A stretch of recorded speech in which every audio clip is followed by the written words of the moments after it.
Question number one, PJTV member Army Aviator, good for you, asks, how can conservatives compete with the liberal promise of free stuff at the expense of others?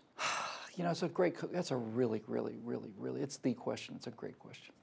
I had a thought about this, and I'm starting to change my mind a little bit. I originally thought that right after the election was over, Mitt Romney said, kind of in private, that he lost because Obama gave people stuff. And my response to that was, no, I think Mitt Romney lost because he didn't tell people how they could have better stuff. When I say better stuff, I don't mean better stuff through the government. I mean better stuff.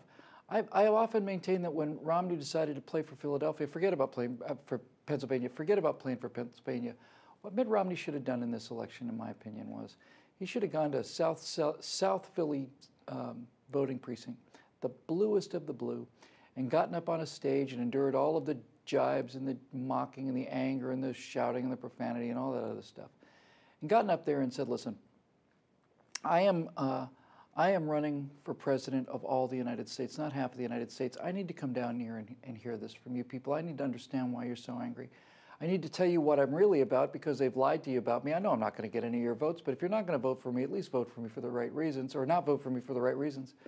And basically say, I'm here to talk to you because I respect you and we need to come together as a country. But what Romney really should have done, I think, is basically pick the angriest person in the crowd and said to them, are you living the best life that you can imagine right now? Is this as good as life as you can imagine it being? No one's going to say yes to that question, certainly not in a South Philly precinct. And then I think I would have said something along the lines of, well, I don't think you're living the best life you could be living either. Right now you're voting for Barack Obama and the Democrats because you perceive it to be in your best interest. That's a rational decision. I can understand that. I'm a Republican because it's in my best interest to be a Republican. But what the Democrats are doing is they're giving you just enough, right? They give you just enough of a food pellet. You get just enough food. You get just enough housing. You get crappy housing. You get crappy food. You get the bottom. You get the very, very minimum, the very least that they can give you to get you by another 2 years so that you can vote for them again. And you may think it's in your interest to vote for the Democrats because maybe they give you a cell phone. But it's a crappy old cell phone. Wouldn't you rather have an iPhone? Wouldn't you rather be the person who's out in the front of the line if it was important to you? Get an iPhone 6 the day those things come out? Wouldn't you rather be that guy? Wouldn't you rather live in a nicer place? Wouldn't you have a better car or a car at all? Well, there's a way to live like that. And it's not easy, but it's better than this. And if you think that you have a chance to live a better life than the life you're leading, then give us a thought, because we will get this economy started, and when we get this economy started, there's so much repressed growth in this economy that we're just going to have more jobs than we're going to know what to do with. And we're not going to take away your benefits. We're going to keep those for, nobody's going to starve on the street in this country, but there's a better life than the one you're leading now. And anyway, I just wanted to come down and say hi. I know you're not going to vote for me, but I wanted to give you something to think about. And goodbye. If he'd done something like that, I think he would have won the election in a landslide.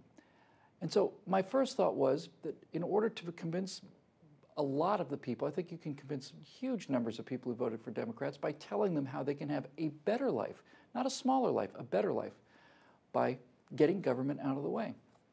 And then somebody said to me, yeah, but there's some people who are just never going to change. It's easier not to work than to work. And that's true. And those people are going to have to be forced off the rolls. I'm not talking about the people who can't work because of disability. Those people are just going to have to be cut off the rolls. You're going to have to love these people enough to push them out into the streets and get them working, get them off of this dependency thing. It really is tough love. It's like an addict who won't leave the house. You're just going to have to cut them off.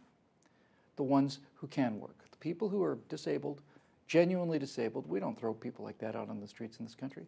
So I think it's a combination of carrot and stick. That's a great question, by the way.